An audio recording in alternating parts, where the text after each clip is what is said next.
Hi guys, welcome to Glad Rap Channel. So, how are you feeling about yesterday? And he said, yeah, I don't know quite how I feel about it, but I apologised, and it put the fight on the map, got everyone talking. Hopefully, more tickets have sold, and the referee changed. So I feel vindicated. Maybe I embarrassed myself a little. I'm not too worried about that. And Peter said no hard feelings. So we managed to clear the air, which was good. So now you've got a spat going on, so you two have made up, but now there seems to be a bit of a spat with Eddie Hearn. Well, there's always a spat with Eddie Hearn, and rightly so. You can talk about Eddie Hearn. I just think it's he needs to stick with his own fighters and stop talking a lot of crap, because all these telephone calls that goes on behind our back and all these stupid things that he's been saying, has caught up with him, because now we know about it, we know exactly what they've been doing, and it's not helped our promotion by the things he said, so. It's not very unprofessional of him. Has he not got enough fighters? It's almost like we want 90% to get high, but we'll take the mickey out of everybody else's fights. It's not too professional, is it? It's not that good of conduct from somebody who presents himself as Mr. Big in boxing. So what's he been doing? He's been undermining. Eddie would have said to me half a dozen times that this fight's not going to happen because the Furies won't put the money up and the promotion. And I don't know this, but it wouldn't surprise me if some of these people, Bellew is similar, trying to undermine the promotion or not get TV networks on board, but they got one over them with YouTube, the biggest company in the world, they're owned by Google. So that's going to be very interesting. I think there's been a lot of crap talk and undermining, and Peter and I kept in touch and rode it out. And there's a lot of egg on faces now with Eddie and Bellew and others. This is just all part of the course though with boxing, isn't it, Peter? Yeah, this is what they do. Well, we don't do it, but obviously they think it's normal, but I don't. So that's what they do. Good luck to them. Not my type of person, to be honest. Especially when, look, Joseph Parker's the world champion. Hughie's mandatory number one. That should be it. Start talking when they've had the fight, or talk before the fight. Say, look, what happens if you got your fight in the way, but don't try and scupper that fight so you can get the fight yourself. It's rather, I don't like that. But like you said, this is boxing politics. David's learned a lot by coming over here and seeing how all this unfold. Gladly, it's not from us because we don't play like that. I'd like to give special thanks to Mick Hennessy Sports, because without him none of this would be possible.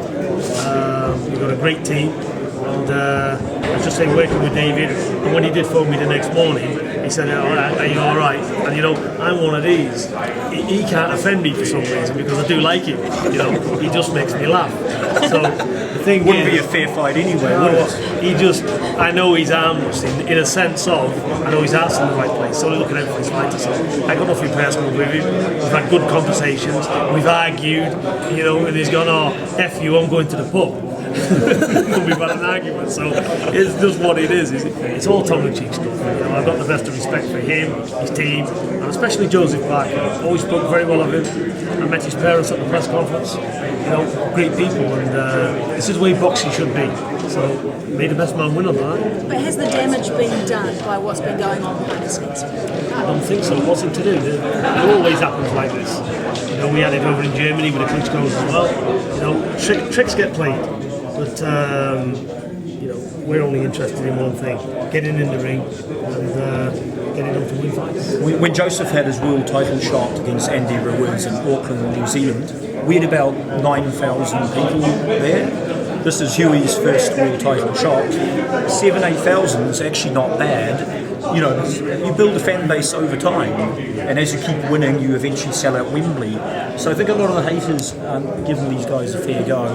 I think just to have the fight, with all the politics and the Frank Warrens and all that involved, for us to get the fight on this Saturday night is a successful outcome. Peter, you spoke a bit about family before. Family is a very important thing to you. Can you just talk about, I guess, the journey to get to this place where you spent, was it 9 years in jail? I mean, how much of a journey has it been to be now looking at a potential second world title for one of your family? Look, when you're deep in faith, and we're brought up, we come from the streets, and my past is my past. I don't hide it. It's what it is. But come out, dedicated my life to my family to help them progress to where they want to be, and this is what they want. It's not what I want. I don't want to be the best trainer in the world. I don't want to be anything. I'm an established man. I just love my wife and my children, and that's it. So I just do the best for them, and the best for anybody that comes around me that needs anything. If I can help them in any way, that's what I do. But very excited for my son. He's come a long way, and this is his moment. It's an amazing journey for you. When you're sitting in jail, did you ever think, geez, I could be coaching two guys to the world heavyweight title? You know what they say, live for today and not tomorrow. Because if I'd have thought ahead when I got out, 9 years later, living in a shitty little cell, my head would have been gone, wouldn't it? So I just live for today. I'll have to think about tomorrow. What contact did you have with boxing when you were inside? Apart from having regular fights with the inmates and the straighteners, not much. You didn't get to watch any boxing or anything like that? There was no tellies back then. I think TV's come out in the system over here in 1999.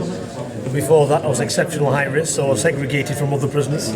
So we, they wouldn't put other prisoners near me for obvious reasons. But and then we went into the normal system, and that's where the fun started. So David was really biting off more than he could chew with you?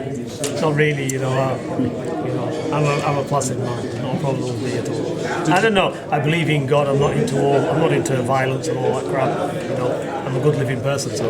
Did you train anyone while you were in jail or anything like that, in terms of for sport within there or your recreation within the prison system? I've done a lot of training myself, and I've done a lot of training with also people in there. There was a guy in there who was an ex-paratrooper. He was high up in the army. He got 20 plus years, and some very fit guys in there. So I've done quite a lot with them, and just passed my time training, phone calls, visits from my family. Hughie was a little boy at the time, and you get through. When you're in situations like this, you know what it's like. So all of this, it might be a massive event to some people, this, that, and the other, but it's water for windshield to me, because the main thing is, what we've gone through and where we are today. Thank God for every day. Tyson and Hughie are still facing positive drug test. I know Tyson's put on social media he wants it cleared up because it's kind of besmirching his reputation. Do you want this just sorted as well? Absolutely. Piece by piece, it's getting better and better. We've got the best lawyers in the world on it. And for me, it's all about clearing their name, and it's going in the right direction. We had some good news on it the other day, which I can't discuss, and it's heading positive in the right direction. Have you talked about a hearing date, a possible hearing date? Because that's what you're waiting on, that. Yeah, the hearing date, we have to wait and see. It's either going to be November or it could be January. Why has it dragged on this long? It must be so frustrating for you. It is frustrating, but it's a frustrating case. Look, they had tests done.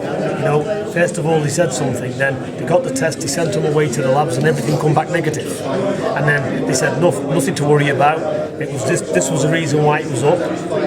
Come back negative, and then come back 18 months later and said, no, we changed our mind, we're going to put the charges there. So you tell me, it's science, I don't understand it. Thank you very much. Thank you. Thanks, mate. The New Zealand group.